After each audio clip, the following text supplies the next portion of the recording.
Hello বন্ধুরা, good morning. তোমরা সবাই কেমন আছো? আশা করছি তোমরা সবাই খুব ভালো আছো। তো আমি অনেক দিন হয়ে গেছে তোমাদের সঙ্গে কোনো ভিডিও শেয়ার করিনি, তো ভাবলাম যে তোমাদের সঙ্গে একটা মিনি ব্লগ শেয়ার করি।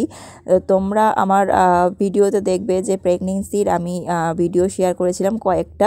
তো তারপর বেবি হওয়ার পর আমি কোনো ভিডিও শেয়ার করিনি। তো ফার্স্ট আমার বেবির সঙ্গে এটা হচ্ছে মিনি ব্লগ। তো তোমাদের কেমন লাগছে অবশ্যই তোমরা জানিও। তো ভাবলাম তোমাদের সঙ্গে একটা ছোট্ট করে মিনি ব্লগ শেয়ার করি। তো সকাল হয়ে গেছে, তখন বাজে প্রায় সকাল 8টা। তো ভাবলাম ঘুম থেকে উঠে যাই। ওঠার পর আমি মেয়ের জামাকাপড় একটু পরিষ্কার করে নিচ্ছিলাম, আর বাইরে যাওয়ার পরে দেখলাম যে খুব ঠান্ডা। তখন সূর্যি মামা ওঠেনি। তো তারপর ওই সাইডে দেখছিলাম যে সূর্যি মামা উঁকি দিচ্ছিলো, তাই ওখানে একটু দাঁড়িয়েছিলাম আর রোদ পোয়াচ্ছিলাম। তো যাই হোক, জামাকাপড় পরিষ্কার করে নিয়ে ছাদে এসেছি মেলানোর জন্য। তো এসে দেখলাম যে মা এখানে ছাদটা পরিষ্কার করছে। তো মাকে আমি বলছিলাম, বলি মা তুমি একটু আমার ক্যামেরাটা করে দাও, একটু ছোট্ট ছোট করে একটা ভিডিও ক্লিপ নেব। তো মাকে বারবার বলছিলাম যে মা ঠিকভাবে ফোনটা ধরেছো তো? মা একটু একটু ওলট পালটভাবে ধরে, ভালোভাবে ধরতে পারে না। তো তাই জন্য বারবার খালি বলছিলাম যে তুমি একটু ভালোভাবে ধরো যাতে আমাকে দেখা যায়। তো আমি এখানে জামাকাপড়গুলো একটু মিলিয়ে নিই, তারপর আবার আমি ফোনটা নিচ্ছি। তো এখানে দেখো একে একে জামা প্যান্টগুলো মিলিয়ে দিচ্ছিলাম।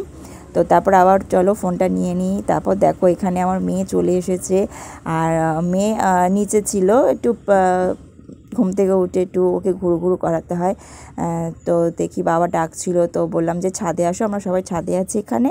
তো দেখি বাবা নিয়ে এসেছিলো এখানে ছাদেতে। আর একটু মেয়ের সাথে একটু গল্প করছিলাম, একটু বারবার টুকি টুকি করছিলাম যাতে একটু হাসে। তো দেখো এই হচ্ছে আমার মেয়ে। তো তখন আমি ব্রাশ করছিলাম। আর তারপর ভাবলাম যে ভিডিওটা শেষ করে দিই এখানে। তো তারপরে আবার একটু দেখিয়ে দিই তোমাদের আমার মেয়েকে। তো বারবার একটু টুকি টুকি করছিলাম, ও হাসছিল, মাম্মা মাম্মা করে ডাকছিলাম। তো তোমরা যদি চাও আমি মেয়ের সঙ্গে ভিডিও করি, তো তোমরা আমাকে কমেন্ট করে জানাতে পারো। তো এখানে ভিডিওটা আমি শেষ করে দিচ্ছিলাম বাই বাই বলে। তো বাবা বললো যে আমাদের ফুল গাছে ফুল হয়েছে, একটু ফুলটা দেখা। তো ফুলটা ওই জন্য দেখাচ্ছিলাম। আর এই সাইডে আমার মা আছে, তো মাকে বলছে ও মা হাই হাই বলো, হাই বলো। তা মা বলছে হাই হাই। তাই বলছি একবার হাই তোলো, তো এখানে হাই তুলছিল।